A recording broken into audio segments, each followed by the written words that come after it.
मदन आ जाओ।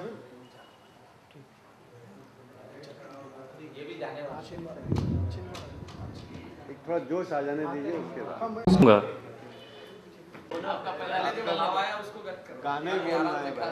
मेरा गाना ही बोलना है, मगर कुछ बातें ऐसी हैं जो गाने में नहीं बोल ही देने चाहिए। मेरा सीधा सा कहने का मतलब ये है कि जो आपके भी मन में बात है, मेरे भी मन में बात है। जो एक हमारे पवार भाई बोल के गए कि क्या उस वक्त पीएम का किसी ने आग्रह किया था पोस्टमार्टम का?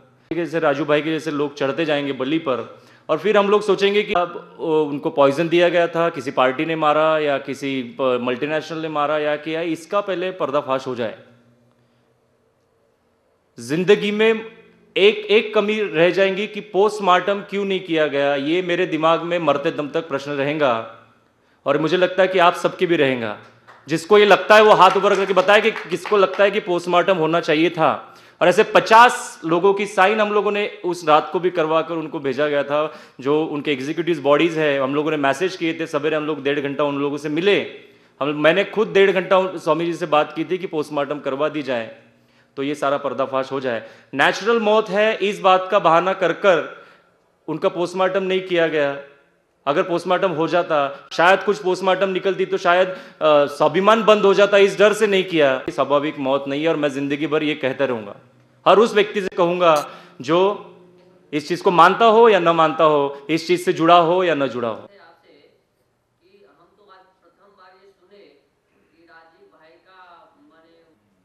यार दीपू भाई से मुझे थर्ड अटैक आया, तुम्हारी मुझे यहाँ पे जरूरत है, या कुछ वो रहस्य में कुछ बात बताना चाहते हो, इस बात की भी कोई ये बात हो सकती है। या हो सकता है कि मैंने चर्चा स्वामी जी से की, उस वक्त दीपू भाई उपस्थित नहीं थे। यहाँ पे कुछ 10 लोग जो हमारे साथ आए थे वो भी कुछ यहाँ पर नहीं है, मैं उपस्थित था। तो मैं बताता हूँ, पाटिल साहब थे। मैंने जो स्वामी जी से बात की, क्योंकि इन लोगों ने डिसाइड किया था कि मदन भाई आप ही सिर्फ स्वामी जी से बात करना, क्योंकि 10 लोग अगर बात करेंगे तो वो बात पूरी नहीं होंगी। तो मैंने स्वामी जी से जो बात की वो मैं आपसे शेयर करना चाहता हूँ। ये सत्य है, वो मुझे इस बात को बोलने के लिए कोई डर नहीं लगता, और मैं किसी चीज से डरता नहीं हूँ। समझे क्या? और मैं किसी बड़ी ताकत से भी नहीं डरता, छोटी से भी नहीं डरता, उससे बड़ी ताकत से भी नहीं डरता। लोगों के हर किसी के मन में, हर छोटे से बच्चे को ये पता था, कोई विश्वास नहीं कर रहा था कि राजू भाई का डेथ स्वाभाविक है। तो हम लोग जब वहाँ पे, हम लोगों ने ये डिसाइड किया कि जब हम लोग वहाँ पे पहुँचेंगे, हम लोग बॉडी की हालत देखेंगे, और उस वक्त जाकर ही हम लोग तय करेंगे कि क्या चीज़ है। अगर जहर दिया है तो राजू भाई की बॉडी नीली होंगी, जामुनी होंगी। मैं आपको क्लिप दिखाना चाहूँगा, मेरे पास में क्लिप्स है। राजू भाई की बॉडी पूरी तरह से नीली थी जब हम लोग वहाँ पे पहुँचे, जामुनी थी। बात हुई तो वहाँ पे जो 50 लोग उपस्थित थे उस वक्त, तो सब लोगों ने चर्चा की कि ऐसा हुआ। सब लोग दीपू भाई को उलाना दे रहे हैं, मतलब समझा रहे कि देखो अब समझाने के ये नहीं है, राजू भाई तो चले गए। मगर मेरा दिमाग उन सब बातों से हटकर कुछ सोच रहा था। तो मैंने सब लोगों से ये कहा कि मुझे लगता है कि ये हत्या है, और ये कुछ साजिश हुई है, बहुत बड़ा षड्यंत्र है। तो आप लोग बताइए कि किसको लगता है कि पोस्टमार्टम होनी चाहिए।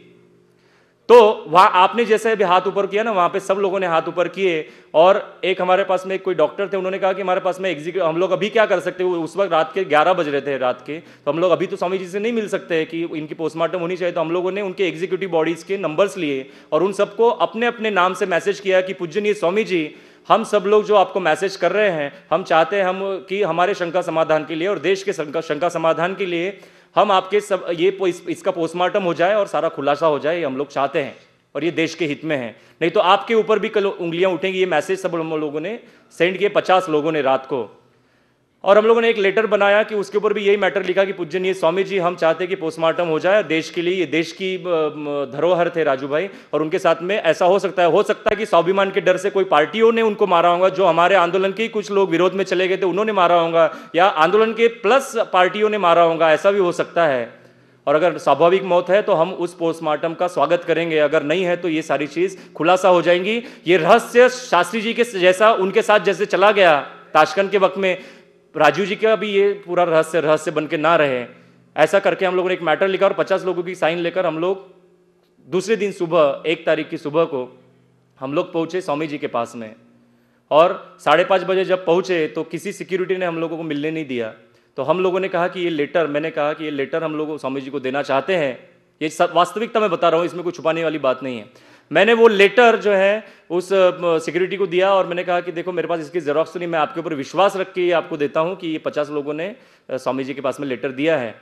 बोले, उन्होंने कहा कि नहीं अभी हम लोग नहीं दे सकते। मतलब ठीक है कि हम लोग जब तक स्वामी जी नहीं मिलते हम इसी यहाँ पर बैठे रहेंगे इसी ज़मीन पर, और अगर नहीं आएंगे तो हम लोग सिर्फ नारे लगाने के बाकी रहेंगे। ये बात आप स्वामी जी को जाके बता देना, मेरी बात।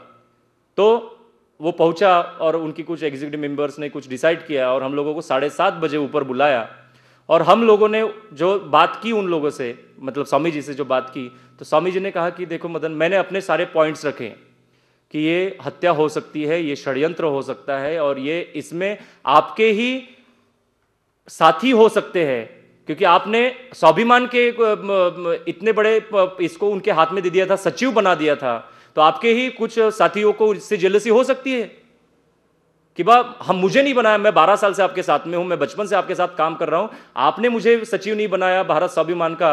राजू भाई यहां से आए इतने दिनों से उठ के और 1 साल के इसमें उनको आपने सचिव बना दिया।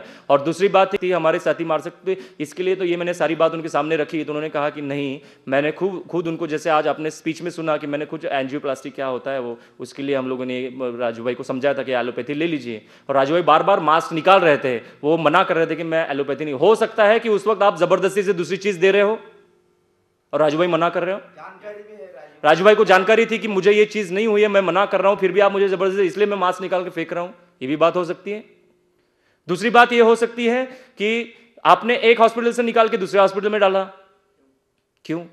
दूसरी बात कि उनकी बॉडी नीली पड़ी, तो आपने मुझे, जब मैंने ये क्वेश्चन उनके सामने रखा कि उनकी बॉडी नीली क्यों हुई, तो वो कहते हैं कि हमने बॉडी जब किसी एरोप्लेन में लाई जाती है तो उस वक्त 2 दिन के लिए रखना है या 1 दिन के लिए रखना है, तो उस वक्त उनको इंजेक्शन दिया है, तो उसके कारण वो बॉडी नीली हो गई।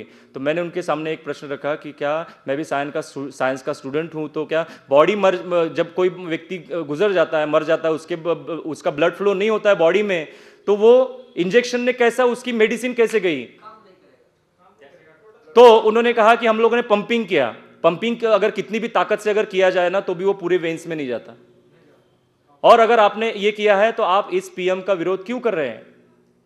मुझे देखिए, अगर उन्होंने कहा मुझे उस वक्त की, तो मैंने जब उनसे एक बात कही तो मुझे सीधा से ये मिला कि पोस्टमार्टम नहीं हो सकता है और नहीं करना चाहिए।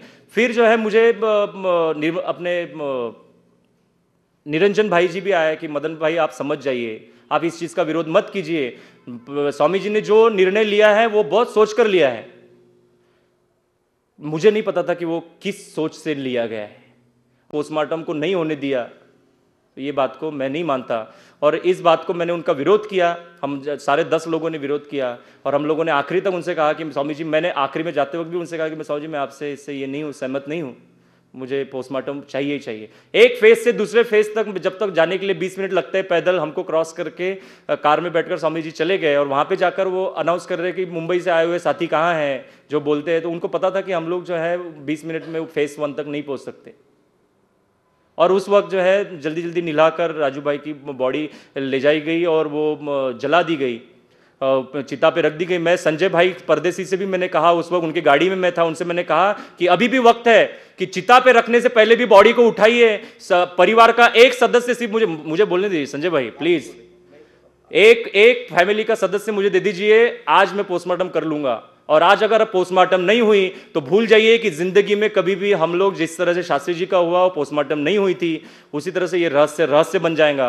और स्वामी जी ने भी ये कहा था कि रहस्य को रहस्य रहने दीजिए। आंदोलन के तो बहुत सारे कार्यकर्ता होंगे ना वहां पर, थे ना, 10 लोग थे बहुत सारे भाई साहब। बोलने वाले जो लोग थे, जिन्होंने रात को भी कुछ बात रखी थी, संजय भाई ने कहा कि मैंने भी रात को ये बात रखी थी, दीपू भाई ने भी कहा था कि आप लोग जो चाहते हैं वो स्वामी जी से बात रखिए, उन्होंने अपने तरफ से रखी है। मगर मैं बताता हूँ आप लोगों को कि आप जैसे लाखों लोग भी खड़े हो गए और परिवार का एक सदस्य भी अगर वहाँ पे खड़ा नहीं है तो गवर्नमेंट कोई भी पोस्टमार्टम नहीं करने देती। मैंने निरंजन भाई से वही शब्द कहा, मुझे आज भी याद है, उस मॉर्निंग में, उस सुबह, निरंजन भाई आप मुझे रोकिए मत, अगर धर्म के लिए अगर आप ये शव विच्छेदन रोकना चाहते हैं तो राजू भाई हमेशा कहते थे कि धर्म के पहले राष्ट्र आता है, और राष्ट्र की अगर ये बॉडी है तो राष्ट्र का पोस्टमार्टम होना ही चाहिए।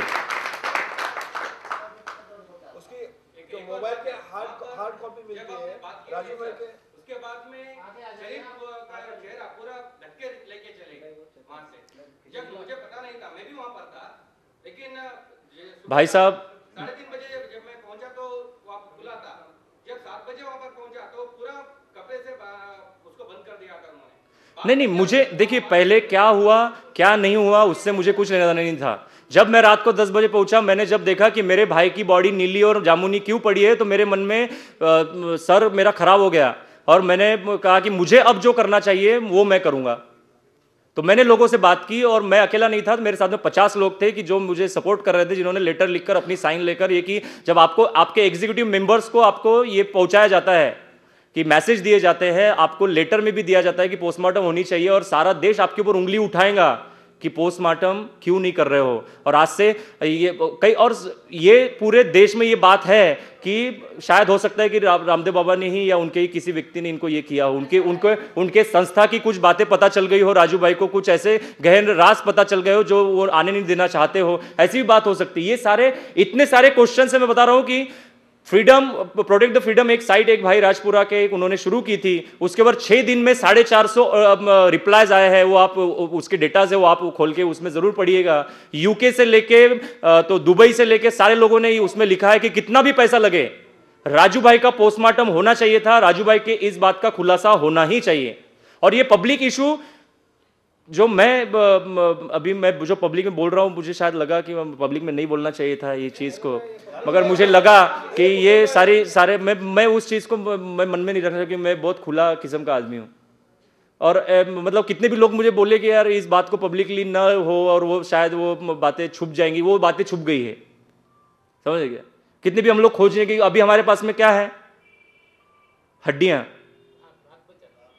बराबर। हड्डियों का हम लोग जो अगर लेबोरेटरी में भेजकर भी अगर हम लोग उसका पूरा ये करें तो भी 2 या 3% की उसकी संभावना है कि उसमें क्या है। पोस्टमार्टम से एक इंजेक्शन खून निकाल कर भी हम लोग अगर उनके बॉडी से अगर करवाते तो उसमें से भी निकल सकता था। और अगर आपकी, हम लोगों ने ये भी उनसे कहा कि टीम जो है, आप अगर इस पूरे बॉडी को वहाँ नहीं ले जाना चाहते तो वो वहाँ की डॉक्टरों की टीम यहाँ पर आ जाएंगी और वो टीम जो है वो यहाँ पर काम करेंगी और वो 2-4 घंटे में रिजल्ट आ जाएगा। मगर वो नहीं हुआ और ये रहस्य बन के रह गया दोस्तों।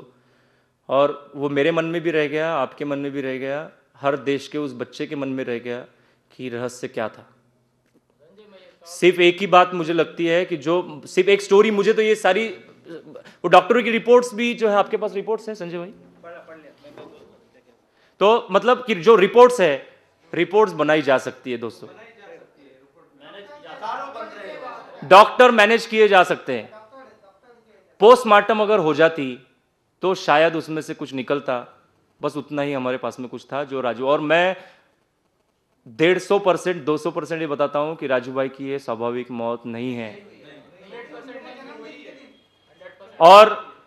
और उसी इसमें जो उस वक्त वहां पे कुछ लोग उपस्थित रहे होंगे, उसी वक्त एक लेडी भी वहां पे थी जिसका नाम है, मैं नाम नहीं लेना चाहूंगा, तो नाम नहीं लेना ही ठीक है। तो उस डॉक्टर ने भी बाबा के इस व्याख्यान के बाद में उन्होंने उंगली उठा के कहा था कि आप जो बोल रहे हैं ना ये सारी बातें झूठ है।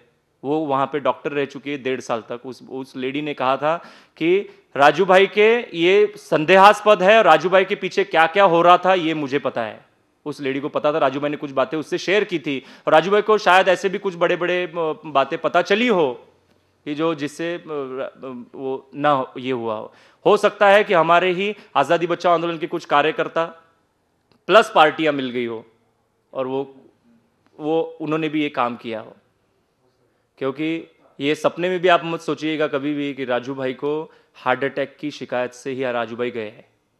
आपके जैसे मेरे जैसे कितने सारे लोगों को उन्होंने होम्योपैथी से ठीक किया है, योगा से ठीक किया है, नेचुरोपैथी से, आयुर्वेद से ठीक किया है। ये शायद आपको यकीन नहीं होगा मगर ऐसे हजारों लोग हैं।